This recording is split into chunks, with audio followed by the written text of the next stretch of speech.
Hey, let me show you how to stay organized in FL Studio. Now, the first thing that you could do is upgrade to the newest version. From version 21 and forward, they have this session save dialog box that comes up when you open a new session. So when you save, you'll see this box come up. So what this does is once you name your project and save it to a certain location on your computer, any audio files, any samples, anything that you record is going to automatically go into that project folder. Now, the older versions of FL Studio didn't have this, and this is a very convenient way to stay organized and make sure that you have all your files. And I always have this selected right here, copy used samples to the project folder. And this right here, any recordings that you do, it's going to move all those files to the project folder. Now, if you are on an older version of FL Studio, the way that you would do it is go to export zip loop package. You would save that zip folder, and then inside that zip folder will be copies of all the audio files in the session. So you could do it that way too.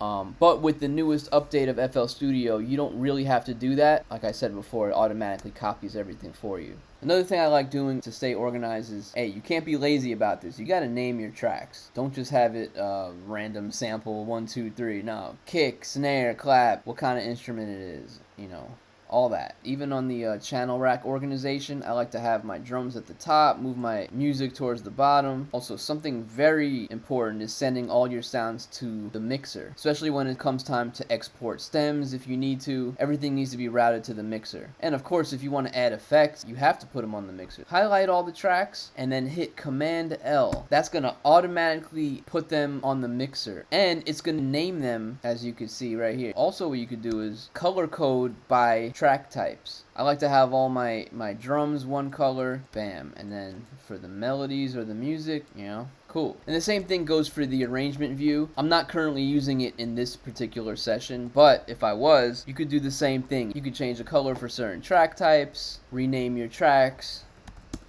whatever it is. But I would say the main thing is to have all of your mixer tracks named properly, because when it's time to export, it'll be labeled kick, snare, 808, so it's not just like track 1, track 2. Another thing that's really helpful is any audio files that you're no longer using, like let's say you have a bunch of kick drums that you wanted to try out to see which one sounds the best, but you're only using one, those other files might still be in the session. So anything that is not being used, all you have to do is go to Tools, Macros, purge unused audio clips, and then it just gets rid of anything that was unused in the session. Yeah, and I mean, that's pretty much it. Just to recap, when you first save your session, you know where you're saving it on your drive. Name your tracks properly, organize the order of your tracks, color code everything, route everything to the mixer, purge any unused audio, and like I said before, if you're on an older version of FL Studio, create that zipped loop package, and I think that's it.